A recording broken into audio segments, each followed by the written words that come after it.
वाहिगुरु साहिब जी। चौपई दौड़ सिंगन तब शस्त्र चलाए। दौड़ सिंगन तब शस्त्र चलाए। भाई बोधा सिंह ते भाई करजा सिंह जी ਨੂੰ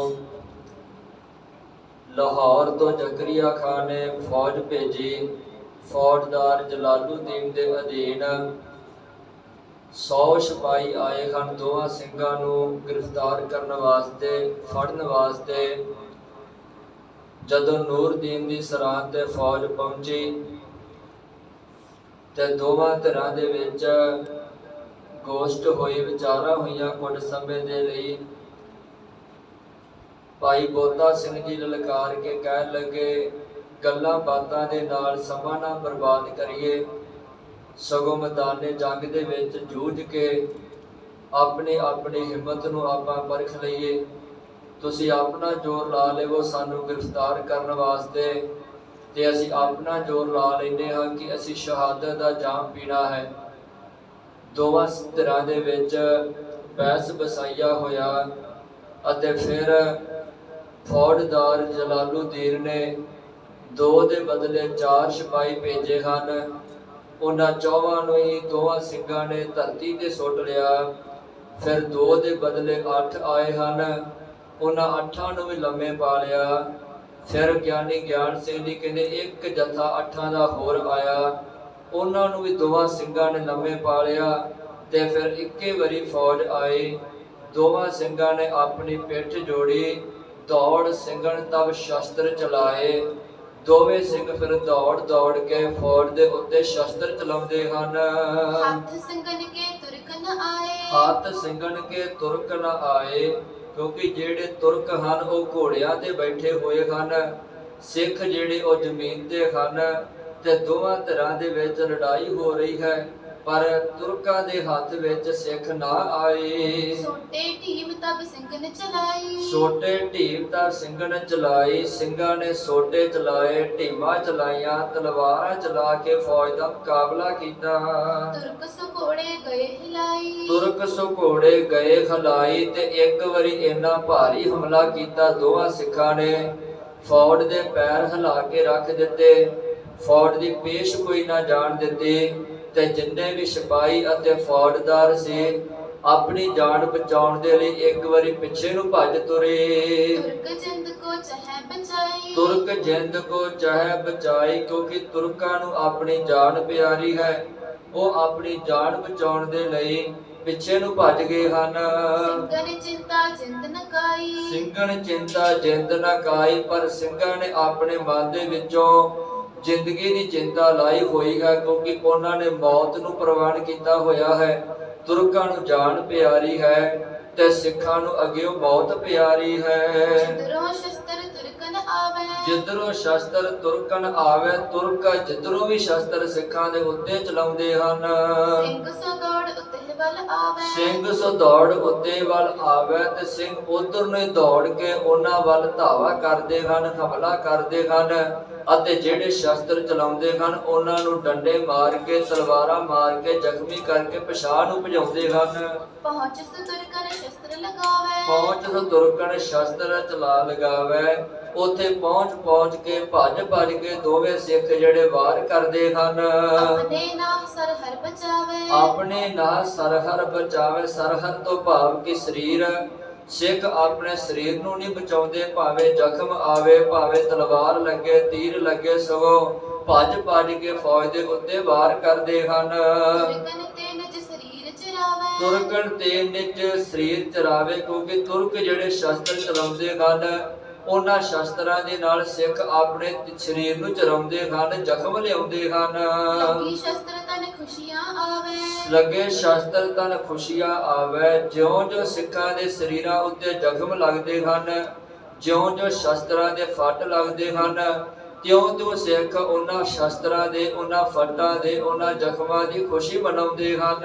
ਸਾਂਝੀ ਖੇਲ ਖੇਲੇ ਜਨ ਸਿੰਘ।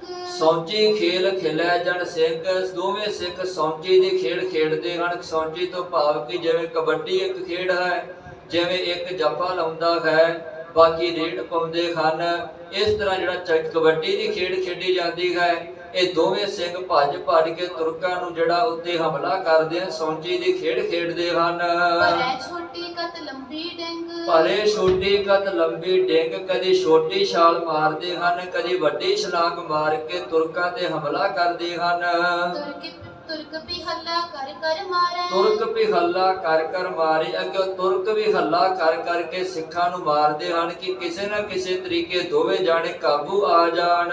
ਮਾਰ ਘੋੜਨ ਚਹ ਫੇਟਨ ਡਾਰੇ, ਮਾਰ ਘੋੜਨ ਚਾਹੇ ਫੇਟਣ ਡਾਰੇ, ਤੇ ਘੋੜੇ ਭਜਾ ਭਜਾ ਕੇ ਘੋੜਿਆਂ ਦੀਆਂ ਪੈੜਾਂ ਦੇ ਨਾਲ ਦੋਵਾਂ ਸਿੱਖਾਂ ਨੂੰ ਮਾਰਦੇ ਹਨ ਕਿ ਘੋੜਿਆਂ ਦੇ ਫੇੜਾਂ ਦੇ ਨਾਲ ਹੀ ਇਹ ਕਾਬੂ ਆ ਜਾਣ। ਦੋਹਰਾ ਸਿੰਘ ਉਠੇ ਕਬ ਗਿਰ ਪੜੇ, ਕਬ ਫਿਰ ਜਾਹੇ ਖਲੋਏ। ਸਿੰਘ ਉੱਠੇ ਕਬ ਗਿਰ ਪੜੈ, ਕਬ ਫਿਰ ਜਾਹੇ ਖਲੋਏ। ਜਦੋਂ ਘੋੜਿਆਂ ਦੀਆਂ ਪੈੜਾਂ ਵੱਜਦੀਆਂ ਹਨ ਤਾਂ ਸਿੱਖ ਡਿੱਗ ਪੈਂਦੇ ਹਨ। ਫਿਰ ਸਿੱਖ ਉੱਠ ਕੇ ਮੁਕਾਬਲਾ ਕਰਦੇ, ਭਾਵ ਕਿ ਹਾਰ ਨਹੀਂ ਮੰਨਦੇ, ਡਿੱਗਦੇ ਹਨ, ਉੱਠ ਪੈਂਦੇ ਹਨ ਤੇ ਫੌਜ ਦਾ ਮੁਕਾਬਲਾ ਕਰਦੇ ਹਨ। ਤੁਰਕਨ ਕੇ ਹੱਥ ਸ਼ਸਤਰ ਲਖ, ਸਿੰਘ ਖਾਲੀ ਡਰੇ ਨ ਤੋਏ। ਤੁਰਕਨ ਕੇ ਹੱਥ ਸ਼ਸਤਰ ਲਖ, ਸਿੰਘ ਖਾਲੀ ਡਰੇ ਨ ਤੋਏ। ਤੁਰਕਾਂ ਦੇ ਹੱਥ ਵਿੱਚ ਕਈ ਪ੍ਰਕਾਰ ਦੇ ਸ਼ਸਤਰ ਹਨ। ਕਿਸੇ ਨੇ ਕੋਈ ਸ਼ਸਤਰ ਪਰਿਆ ਫੜਿਆ ਹੈ, ਕਿਸੇ ਦੇ ਕੋਲ ਕੋਈ ਸ਼ਸਤਰ ਹੈ, ਤੇ ਸਿੰਘ ਇੱਕ ਹਿਸਾਬ ਦੇ ਖਾਲੀ ਹੀ ਹਨ, ਭਾਵ ਕਿ ਡੰਡਾ ਅਤੇ ਨੇਜਾ ਤੇ ਤਲਵਾਰਾਂ ਦੇ ਨਾਲ ਮੁਕਾਬਲਾ ਕਰ ਰਹੇ ਹਨ। ਚੌਪਈ ਸਿੰਘ ਕਰੇ ਨਹਿ ਜਾਨ ਪਿਆਰੀ, ਸਿੰਘ ਕਰੇ ਨਾ ਜਾਨ ਪਿਆਰੀ, ਪਰ ਫਿਰ ਵੀ ਸਿੱਖ ਆਪਣੀ ਜਾਨ ਨੂੰ ਪਿਆਰ ਨਹੀਂ ਕਰਦੇ। ਡਰੇ ਨ ਤੁਰਕ ਬਿਨ ਸ਼ਸਤਰ ਵਿਚਾਰੀ, ਡਰੇ ਨਾ ਤੁਰਕ ਬਿਨ ਸ਼ਸਤਰ ਵਿਚਾਰੀ, ਭਾਵੇਂ ਕਿੰਨੇ ਵੀ ਖਤਰਨਾਕ ਸ਼ਸਤਰ ਹਨ ਤੁਰਕਾਂ ਦੇ ਕੋਲ, ਸਿੰਘ ਡਰਦੇ ਨਹੀਂ ਹਨ, ਸੋ ਅੱਗੇ ਵੱਧ ਕੇ ਉਹਨਾਂ ਦੇ ਸ਼ਸਤਰਾਂ ਦੀਆਂ ਫੱਟਾਂ ਖਾਂਦੇ ਹਨ। ਦੋਨੋਂ ਕੇ ਦਿਲ ਵੱਡਿਓ ਹੁਲਾਸ, ਦੋਨੋਂ ਕੇਤਲ ਵੱਡੇ ਹੁਲਾਸ। ਦੋਵਾਂ ਤਰ੍ਹਾਂ ਦੇ ਮਨ ਦੀ ਇਹ ਇੱਛਾ ਹੈ, ਦੋਵਾਂ ਤਰ੍ਹਾਂ ਦੀ ਇਹ ਚਾਹਤ ਹੈ ਕਿ ਅਸੀਂ ਉਹਨੂੰ ਮਾਰ ਲਈਏ, ਉਹ ਕਹਿੰਦੇ ਅਸੀਂ ਉਹਨੂੰ ਮਾਰ ਲਈਏ। ਲੱਖ ਖਾਲੀ ਉਨ ਮਰਨ ਪਿਆਸ, ਲੱਖ ਖਾਲੀ ਉਨ ਮਰਨ ਪਿਆਸ, ਕਿਉਂਕਿ ਕੋਈ ਵੀ ਜਿਹੜਾ ਵਾ ਖਾਲੀ ਨਹੀਂ ਜਾਣਾ ਚਾਹੁੰਦਾ। ਜਿਹੜੇ ਸਿੱਖ ਹਨ ਉਹ ਚਾਹੁੰਦੇ ਹਨ ਕਿ ਤੁਰਕਾਂ ਨੂੰ ਮਾਰ ਦਈਏ, ਤੇ ਤੁਰਕ ਚਾਹੁੰਦੇ ਹਨ ਸਿੱਖਾਂ ਨੂੰ ਮਾਰ ਦਈਏ, ਭਾਵ ਕਿ ਕੋਈ ਵੀ ਹਾਰ ਮੰਨਣੀ ਨਹੀਂ ਚਾਹੁੰਦਾ, ਕੋਈ ਵੀ ਆਪਣੀ ਜਿਹੜੀ ਵੀ ਉਹ ਖਾਲੀ ਹੱਥ ਨਹੀਂ ਰਹਿਣਾ ਚਾਹੁੰਦਾ, ਸਗੋਂ ਚਾਹੁੰਦੇ ਹਨ ਕਿ ਅਸੀਂ ਜਿੱਤ ਪ੍ਰਾਪਤ ਕਰਕੇ ਆਪਣੀਆਂ ਖੁਸ਼ੀਆਂ ਮਨਾਈਏ। ਦੋਹਰਾ ਚਾਮ ਮਾਸ ਸ਼ਸਤਰ ਲੱਗੇ, ਤੋ ਸਿੰਘ ਮਾਨੈ ਨਾ। ਚਾਮ ਮਾਸ ਸ਼ਸਤਰ ਲੱਗੇ, ਤੋ ਸਿੰਘ ਮਾਨੈ ਨਾਹੇ। ਸਿੱਖਾਂ ਦੇ ਸਰੀਰਾਂ ਦੇ ਵਿੱਚ, ਦੋਵਾਂ ਸਿੰਘਾਂ ਦੇ ਸਰੀਰਾਂ ਦੇ ਵਿੱਚ ਤੁਰਕਾਂ ਦੇ ਕਈ ਸ਼ਸਤਰ ਲੱਗ ਚੁੱਕੇ ਹਨ, ਮਾਸ ਦੇ ਉੱਤੇ ਝੜ ਚੁੱਕਿਆ ਹੈ, ਜ਼ਖਮ ਲੱਗੇ ਹਨ, ਫੱਟ ਲੱਗੇ, ਡੂੰਘੇ ਤੱਕ ਫੱਟ ਲੱਗੇ ਹਨ, ਤੇ ਖੂਨ ਦੇ ਨਾਲ ਸਰੀਰ ਜਿਹੜਾ ਲੱਥਪੱਥ ਹੋ ਗਿਆ ਹੈ। ਪਰ ਫਿਰ ਵੀ ਜਿਹੜੇ ਸਿੱਖ ਉਹ ਤਕਲੀਫ ਨਹੀਂ ਮੰਨਦੇ, ਕਿਉਂਕਿ ਜੋ ਨਰ ਦੁੱਖ ਮੈਂ ਦੁੱਖ ਨਹੀਂ ਮਾਨੈ, ਸੁਖ ਸਨੇ ਅਰ ਭੈ ਨਹੀਂ ਜਾ ਕੇ ਕੰਚਨ ਮਾਟੀ ਮਾਨੇ। ਜਿੰਨਾ ਮਰਜੀ ਦੁੱਖ ਆ ਜਾਵੇ, ਭਾਵੇਂ ਸਰੀਰਕ ਤੇ ਭਾਵੇਂ ਅੰਦਰੋਂ ਵਿਕਾਰਾਂ ਦਾ ਦੁੱਖ ਆ ਜਾਵੇ, ਜਿਹੜੇ ਬਾਣੀ ਨੂੰ ਪੜ੍ਹਨਾ ਜਾਣਦੇ ਹਨ, ਬਾਣੀ ਪੜ੍ਹਦੇ ਹਨ ਤੇ ਬਾਣੀ ਅਨੁਸਾਰ ਜੀਵਨ ਨੂੰ ਢਾਲਣਾ ਜਾਣਦੇ ਹਨ, ਉਹ ਦੁੱਖ ਨੂੰ ਦੁੱਖ ਨਹੀਂ ਮੰਨਦੇ। ਇਹਨਾਂ ਦੋਵਾਂ ਸਿੱਖਾਂ ਦੇ ਉੱਤੇ ਭਾਵੇਂ ਕਿੰਨੇ ਫੱਟ ਲੱਗੇ ਹਨ, ਪਰ ਇਹ ਉਹਨਾਂ ਜ਼ਖਮਾਂ ਨੂੰ, ਉਹਨਾਂ ਫੱਟਾਂ ਦਾ ਦੁੱਖ ਨੂੰ ਦੁੱਖ ਨਹੀਂ ਮੰਨਦੇ। ਹਾਟ ਲੱਗੇ ਤਬ ਬਲ ਕਟੈ, ਤੋ ਸਿੰਘ ਕਛ ਕੋ ਬਕਾਹੇ। ਹਾਟ ਲੱਗੇ ਤਬ ਬਲ ਕਟੈ, ਤੋ ਸਿੰਘ ਕਛ ਥਕਾਹੇ। ਆਪਾਂ ਸਾਰੇ ਜਾਣਦੇ ਹਾਂ ਕਿ ਸਰੀਰ ਦੇ ਉੱਤੇ ਫੱਟ ਲੱਗ ਜਾਵੇ ਤਾਂ ਮਨੁੱਖ ਨੂੰ ਪੀੜਾ ਜ਼ਰੂਰ ਉੱਠਦੀ ਹੈ, ਪਰ ਮਨੁੱਖ ਜਿਹੜਾ ਵਾ ਕੰਮਕਾਜ ਕੋਈ ਵੀ ਕਰ ਸਕਦਾ ਵਾ, ਉਹ ਕਿਤੇ ਵੀ ਆ ਜਾ ਸਕਦਾ ਵਾ। ਅੱਜ ਵੀ ਆਪਾਂ ਕਿਤੇ ਫੱਟ ਲੱਗ ਜਾਵੇ, ਕੋਈ ਜ਼ਖਮ ਲੱਗ ਜਾਵੇ, ਆਪਾਂ ਪੱਟੀ ਕਰਕੇ ਉਹਨੂੰ ਸਵਾ ਕੇ ਕੰਮਕਾਜ ਕਰ ਸਕਦੇ ਹਾਂ। ਪਰ ਜੇ ਫੱਟ ਸਾਡੇ ਹੱਡ ਨੂੰ ਲੱਗ ਜਾਵੇ, ਹੱਡੀ ਵਿੱਚ ਕੋਈ ਸਾਡੇ ਸੱਟ ਲੱਗ ਜਾਵੇ, ਕੋਈ ਸਰੀਰ ਦਾ ਅੰਗ ਨਿਕਾਰਾ ਹੋ ਜਾਵੇ ਜਾਂ ਹੱਡੀ ਟੁੱਟ ਜਾਵੇ, ਤਾਂ ਆਪਾਂ ਸਾਰੇ ਜਾਣਦੇ ਹਾਂ ਦਰਦ ਤੇ ਉੱਠਦਾ ਹੀ ਉੱਠਦਾ ਹੈ, ਤਕਲੀਫ ਤੇ ਹੁੰਦੀ ਹੀ ਹੁੰਦੀ ਹੈ। ਪਰ ਉਹ ਜਿੱਥੋਂ ਹੱਡੀ ਟੁੱਟੀ ਹੈ, ਉਹ ਨਿਕਾਰਾ ਹੋਏ ਹੱਡੀ ਦੇ ਨਾਲ ਜਾਂ ਅੰਗ ਦੇ ਨਾਲ ਮਨੁੱਖ ਕੋਈ ਵੀ ਕੰਮ ਕਾਜ ਨਹੀਂ ਕਰ ਸਕਦਾ, ਤੇ ਆਉਣਾ ਜਾਣਾ ਵੀ ਉਹਦਾ ਮੁਸ਼ਕਲ ਹੋ ਜਾਂਦਾ ਹੈ। ਮੰਨ ਲਓ ਉਹਦੀ ਲੱਤ ਹੀ ਟੁੱਟ ਗਈ ਹੈ, ਮਨੁੱਖ ਦੀ ਜਿਹੜੀ ਹੱਡੀ ਟੁੱਟ ਗਈ ਹੈ ਲੱਤ ਦੀ, ਪਰ ਉਹਦੇ ਦਰਦ ਵੀ ਉੱਠ ਰਿਹਾ ਹੈ, ਹੱਡੀ ਵੀ ਟੁੱਟੀ ਹੋਈ ਹੈ, ਪਰ ਆਉਣ ਜਾਣ ਵਿੱਚ ਵੀ ਉਹਨੂੰ ਤਕਲੀਫ ਹੈ, ਕਿਉਂਕਿ ਕਿਤੇ ਵੀ ਆ ਜਾ ਨਹੀਂ ਸਕਦਾ। ਤੇ ਜੇ ਕਿਤੇ ਮਨੁੱਖ ਦੇ ਸਰੀਰ ਦੀ ਰੀੜ੍ਹ ਦੀ ਹੱਡੀ ਟੁੱਟ ਜਾਵੇ ਤਾਂ ਮਨੁੱਖ ਜਿਹੜਾ ਕਿਸੇ ਜੋਗਾ ਨਹੀਂ ਰਹਿੰਦਾ, ਉਹ ਸਿਰਫ ਮੰਜੇ ਤੇ ਹੀ ਪਿਆ ਰਹਿੰਦਾ ਹੈ, ਕਿਉਂਕਿ ਹੱਡੀ ਤੇ ਸੱਟ ਲੱਗ ਜਾਵੇ ਤਾਂ ਮਨੁੱਖ ਨੂੰ ਤਕਲੀਫ ਵੀ ਹੁੰਦੀ ਹੈ ਤੇ ਕੋਈ ਕੰਮ ਕਾਜ ਵੀ ਨਹੀਂ ਕਰ ਸਕਦਾ। ਇਸੇ ਤਰੀਕੇ ਦੇ ਨਾਲ ਹਾੜ ਲੱਗੇ ਤਬ ਬਲ ਘਟੈ ਤੋ ਸਿੰਘ ਕਸ਼ਟ ਥਕਾਹੇ। ਜਦੋਂ ਤੁਰਕਾਂ ਦੇ ਤੀਰ ਜੱਜਾਂ ਹਥਿਆਰ ਜਿਹੜੇ ਹਨ ਉਹ ਤੁਰਕਾਂ ਦੇ ਹੱਡਾਂ ਨੂੰ ਲੱਗਦੇ ਹਨ, ਹੱਡੀਆਂ ਨੂੰ ਚੀਰਦੇ ਹਨ ਜਾਂ ਹੱਡੀ ਟੁੱਟਦੀ ਹੈ, ਉਦੋਂ ਇਹਨਾਂ ਸਿੱਖਾਂ ਦਾ ਬਲ ਘਟਦਾ ਹੈ ਤੇ ਉਦੋਂ ਆਪਣੇ ਆਪ ਨੂੰ ਇਹ ਥੋੜਾ ਜਿਹਾ ਥਕਾਇਆ ਹੋਇਆ ਮਹਿਸੂਸ ਕਰਦੇ ਹਨ। ਕਿਉਂਕਿ ਜਦੋਂ ਹੱਡਾ ਟੁੱਟ ਜਾਵੇ, ਹੱਡ ਟੁੱਟ ਜਾਵੇ ਤਾਂ ਮਨੁੱਖ ਕੋ ਕੋਈ ਵੀ ਕੰਮ ਕਾਜ ਨਹੀਂ ਹੁੰਦਾ, ਉਹ ਥੱਕਿਆ ਜਾਂ ਉਹਦਾ ਸਰੀਰ ਬਣ ਜਾਂਦਾ ਹੈ। ਚੌਪਈ ਤੀਰ ਲੱਗੇ ਸਿੰਘ ਪੱਟ ਸਟਾਵੇ। ਤੀਰ ਲੱਗੇ ਸਿੰਘ ਪੱਟ ਸਟਾਵੇ। ਜੇ ਤੀਰ ਤੁਰਕਾਂ ਦਾ ਸਰੀਰ ਵਿੱਚ ਲੱਗ ਜਾਵੇ ਤਾਂ ਸਿੱਖ ਜਿਹੜੇ ਹਨ ਉਹਨਾਂ ਤੀਰਾਂ ਨੂੰ ਪੱਟ ਕੇ ਪਰਾਂ ਸੁੱਟ ਦਿੰਦੇ ਹਨ।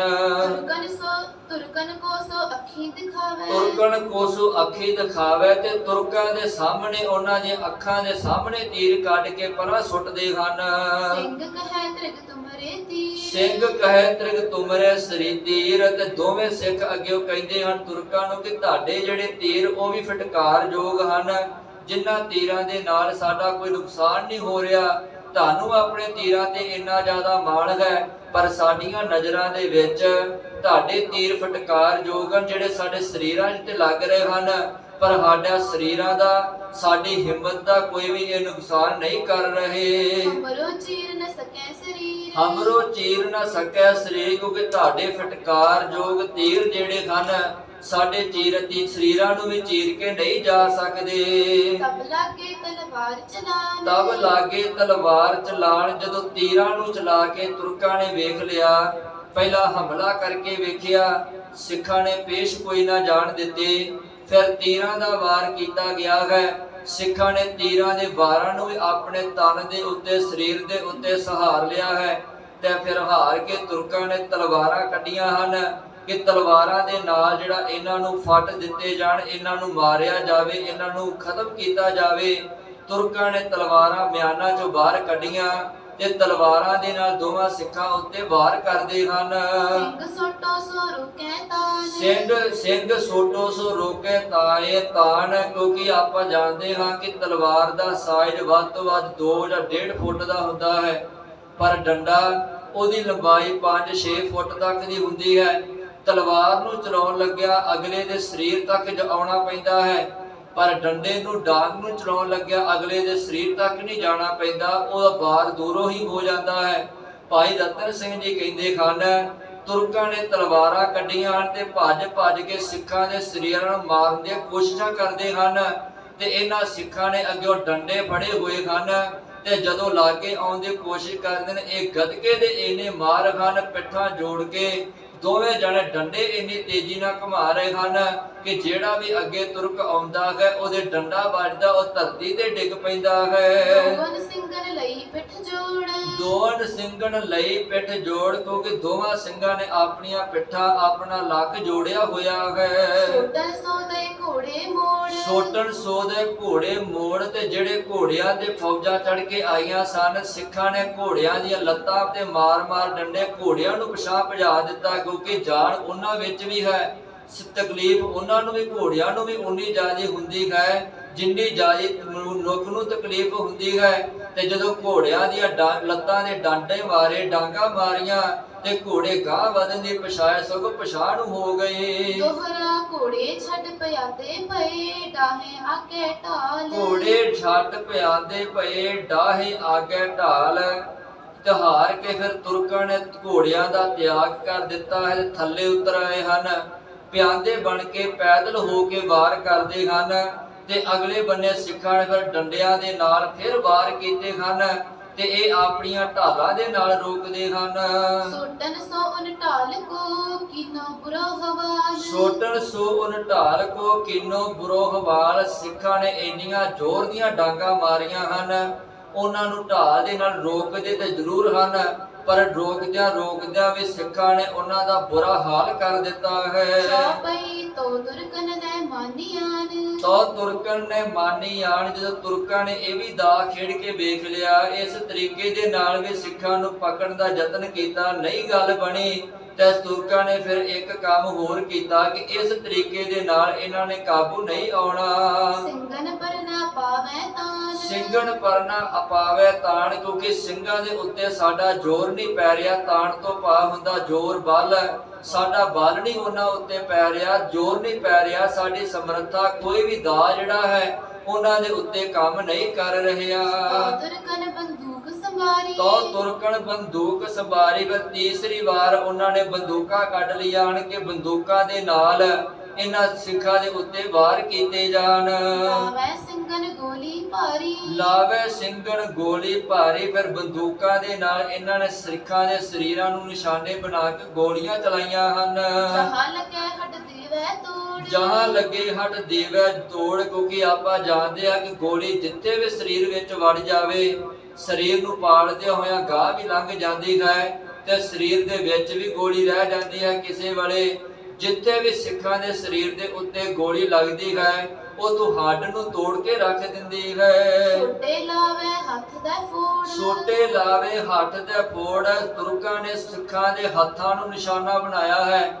ਜਿਹੜੇ ਹੱਥਾਂ ਦੇ ਨਾਲ ਸਿੱਖ ਡੰਡੇ ਚਲਾ ਰਹੇ ਹਨ, ਡਾਂਗਾ ਚਲਾ ਰਹੇ ਹਨ, ਉਹਨਾਂ ਨੇ ਸੱਜੇ ਹੱਥ ਨੂੰ ਨਿਸ਼ਾਨਾ ਸਾਧਿਆ ਤੇ ਦੋਵਾਂ ਦੇ ਸੱਜੇ ਹੱਥਾਂ ਤੇ ਗੋਲੀਆਂ ਮਾਰੀਆਂ ਹਨ।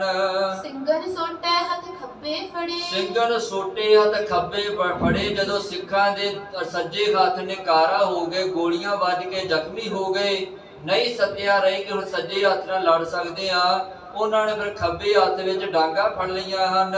ਮਾਰ ਬੰਦੂਕਨ ਲੰਗੜੇ ਕਰੇ। ਮਾਰ ਬੰਦੂਕਨ ਲੰਗੜੇ ਕਰੇ, ਤੇ ਫਿਰ ਤੁਰਕਾਂ ਨੇ ਗੋਲੀਆਂ ਜਿਹੜੀਆਂ ਸਿੱਖਾਂ ਦੇ ਪੈਰਾਂ ਵਿੱਚ ਚਲਾਈਆਂ ਹਨ, ਤੇ ਜਦੋਂ ਪੱਟਾਂ ਦੇ ਵਿੱਚ ਲੱਤਾਂ ਦੇ ਵਿੱਚ ਗੋਲੀਆਂ ਵੱਜੀਆਂ, ਦੋਵਾਂ ਸਿੱਖਾਂ ਦੀਆਂ ਜਿਹੜੀਆਂ ਲੱਤਾਂ ਵੀ ਨਿਕਾਰਾ ਹੋ ਗਈਆਂ ਹਨ। ਜਬ ਸਿੰਘਨ ਕੀ ਟੰਗ ਦੇਈ ਤੋੜ। ਤਬ ਸਿੰਘਨ ਕੀ ਟੰਗ ਦੇਈ ਤੋੜ, ਜਦੋਂ ਸਿੱਖਾਂ ਦੀਆਂ ਦੋਵਾਂ ਜਾਣਿਆਂ ਦੀਆਂ ਟੰਗਾਂ ਨੂੰ ਗੋਲੀਆਂ ਨਾਲ ਤੋੜ ਦਿੱਤਾ। ਕਹੇ ਸਿੰਘਨ ਅਬ ਮਿਲੋ ਹੱਥ ਜੋੜ। ਕਹੇ ਸਿੰਘਨ ਅਬ ਮਿਲੋ ਹੱਥ ਜੋੜ, ਤੇ ਫੌਜਦਾਰ ਫਿਰ ਆ ਕੇ ਕਹਿੰਦਾ, ਬੋਤਾ ਸਿਆ ਤੈਨੂੰ ਕਿਹਾ ਸੀ ਕਿ ਤੁਹਾਡੀ ਪੇਸ਼ ਕੋਈ ਸਾਡੇ ਅੱਗੇ ਨਹੀਂ ਚੱਲਣੀ, ਤੁਸੀਂ ਦੋ ਜਾਣੇ ਅਸੀਂ ਸੈਂਕੜੇ ਦੀ ਗਿਣਤੀ ਵਿੱਚ, ਤੇ ਹੁਣ ਤੁਸੀਂ ਆਪਣੇ ਸਰੀਰ ਤੇ ਇੰਨੇ ਜ਼ਖਮ ਖਾ ਲਏ ਹਨ, ਲਹੂ ਦੇ ਨਾਲ ਤੁਹਾਡਾ ਸਰੀਰ ਲੱਥਪੱਥ ਹੋਇਆ ਹੈ, ਸਰੀਰ ਦੀਆਂ ਤੁਹਾਡੀਆਂ ਹੱਡੀਆਂ ਟੁੱਟ ਚੁੱਕੀਆਂ ਹਨ, ਹੱਥ ਪੈਰ ਤੁਹਾਡੇ ਨਿਕਾਰਾ ਹੋ ਗਏ ਹਨ, ਅਜੇ ਵੀ ਤੁਹਾਨੂੰ ਮੌਕਾ ਦਿੰਦੇ ਹਾਂ ਕਿ ਸਾਡੇ ਅੱਗੇ ਝੁਕ ਜਾਵੋ, ਅਸੀਂ ਤੁਹਾਡਾ ਇਲਾਜ ਵੀ ਕਰਾ ਦੇਵਾਂਗੇ, ਤੁਹਾਡੇ ਜ਼ਖਮ ਵੀ ਸਵਾ ਦੇਵਾਂਗੇ, ਤੇ ਤੁਹਾਨੂੰ ਜਿਹੜੀ ਤੁਹਾਡੀ ਸਜ਼ਾ ਵੀ ਮਾਫ ਕਰਵਾ ਦੇਵਾਂਗੇ, ਹਜੇ ਵੀ ਤੁਹਾਨੂੰ ਅਸੀਂ ਮੌਕਾ ਦਿੰਨੇ ਹਾਂ। ਤੁਮਰੀ ਅਬ ਹਮ ਬਖਸ਼ੀ ਜਾਨ। ਤੁਮਰੀ ਅਬ ਹਮ ਬਖਸ਼ੀ ਦਾਨ, ਹਜੇ ਵੀ ਤੁਹਾਡੀ ਅਸੀਂ ਜਾਨ ਬਖਸ਼ ਸਕਦੇ ਹਾਂ। ਰੱਖੇ ਤੁਮੇ ਕਰ ਮੁਸਲਮਾਨ। ਰੱਖੇ ਤੁਮੇ ਕਰ ਮੁਸਲਮਾਨ, ਬਸ ਤੁਹਾਨੂੰ ਇੱਕ ਗੱਲ ਕਹਿਣੀ ਪਵੇਗੀ ਕਿ ਅਸੀਂ ਸਿੱਖ ਧਰਮ ਦਾ ਤਿਆਗ ਕਰਕੇ ਮੁਸਲਮਾਨ ਹੋਣ ਵਾਸਤੇ ਤਿਆਰ ਹਾਂ, ਅਸੀਂ ਮੋਮਨ ਬਣਨ ਵਾਸਤੇ ਤਿਆਰ, ਇਸਲਾਮ ਧਰਮ ਦੇ ਵਿੱਚ ਆਉਣ ਵਾਸਤੇ ਅਸੀਂ ਤਿਆਰ ਹਾਂ, ਤੇ ਜਦੋਂ ਤੁਸੀਂ ਆ ਜਾਵੋਗੇ ਅਸੀਂ ਤੁਹਾਨੂੰ ਮੁਸਲਮਾਨ ਬਣਾ ਕੇ ਤੁਹਾਨੂੰ ਉੱਚੀਆਂ ਪਦਵੀਆਂ ਵੀ ਦਵਾਂਗੇ, ਪੈਸਾ ਢੇਲਾ ਜਗੀਰ ਜਾਇਦਾਦਾਂ ਵੀ ਦਵਾਂਗੇ। ਦੋਹਰਾ ਸਿੰਘ ਉੱਠੇ ਇੱਕ ਟੰਗ ਸਿਓ ਇੱਕ ਟੰਗਨ ਕੀ ਤੋਰ। ਸਿੰਘ ਉੱਠੇ ਇੱਕ ਟੰਗ ਸਿਓ ਇੱਕ ਟੰਗਨ ਕੀ ਤੋਰ। ਭਾਈ ਰਤਨ ਸਿੰਘ ਜੀ ਕਹਿੰਦੇ ਦੋਵਾਂ ਸਿੱਖਾਂ ਦੇ ਇੱਕ ਹੱਥ ਨਿਕਾਰਾ ਹੈ, ਇੱਕ ਲੱਤ ਨਿਕਾਰਾ ਹੈ, ਇੱਕ ਹੱਥ ਚੰਗਾ ਹੈ ਤੇ ਇੱਕ ਟੰਗ ਚੰਗੀ ਹੈ, ਤੇ ਦੋਵਾਂ ਸਿੱਖਾਂ ਨੇ ਫਿਰ ਦੋਵਾਂ ਨੇ ਇੱਕ ਲੱਤ ਤੇ ਖੜੇ ਹੋ ਕੇ ਮੁਕਾਬਲਾ ਕਰਨਾ ਚਾਹਿਆ, ਤੇ ਬੋਤਾ ਸਾਹਿਬ ਜਵਾਬ ਦਿੰਦਾ ਹੈ, ਫੌਜਦਾਰਾ ਜੇ ਤੁਹਾਡੀ ਈਨ ਹੀ ਮੰਨਣੀ ਹੁੰਦੀ, ਤੁਹਾਡੀ ਗੱਲ ਹੀ ਮੰਨਣੀ ਹੁੰਦੀ ਤਾਂ ਅਸੀਂ ਬੜੇ ਚਿਰ ਦੀ ਮੰਨ ਲੈਣੀ ਸੀ, ਪਰ ਅਸੀਂ ਕਲਗੀਧਰ ਦੇ ਪੁੱਤ ਹਾਂ, ਕਦੀ ਕਿਸੇ ਦੇ ਅੱਗੇ ਝੁਕਣ ਵਾਲੇ ਨਹੀਂ, ਕੇਵਲ ਤੇ ਕੇਵਲ ਝੁਕਾਂਗੇ ਅਸੀਂ ਗੁਰੂ ਦੇ ਅੱਗੇ ਜਾਂ ਪ੍ਰਮਾਤਮਾ ਦੇ ਅੱਗੇ, ਤੁਹਾਡੇ ਵਰਗਿਆਂ ਦੇ ਅੱਗੇ ਅਸੀਂ ਝੁਕਣ ਵਾਲੇ ਨਹੀਂ। ਦੋਵਾਂ ਸਿੰਘਾਂ ਨੇ ਇੱਕ ਟੰਗ ਤੇ ਖੜੇ ਹੋ ਕੇ ਮੁਕਾਬਲਾ ਕਰਨਾ ਚਾਹਿਆ ਹੈ। ਖਾਏ ਬਤ ਕਰ ਲਾ ਕਰੇ ਮਾਰ ਸੋਟਨ ਸਿਰ ਦੇ ਫੋੜ। ਖਾਵੇ ਬਤ ਕਰਲਾ ਕਰੇ ਮਾਰ ਸੋਟਨ ਸਿਰ ਦੇ ਫੋੜ। ਹੁਣ ਦੋਵੇਂ ਜਾਣੇ ਅੱਗੇ ਇੱਕ ਲੱਤ ਨਾਲ ਵੱਧ ਕੇ ਵਾਰ ਕਰਦੇ ਹਨ, ਪਰ ਇੱਕ ਲੱਤ ਤੇ ਕਿੰਨਾ ਕੁ ਚਿਰ ਖਲੋਤਾ ਜਾਵੇ, ਕਿਉਂਕਿ ਇੱਕ ਲੱਤ ਤੇ ਖਲੋਣਾ ਬੜਾ ਮੁਸ਼ਕਲ ਹੈ।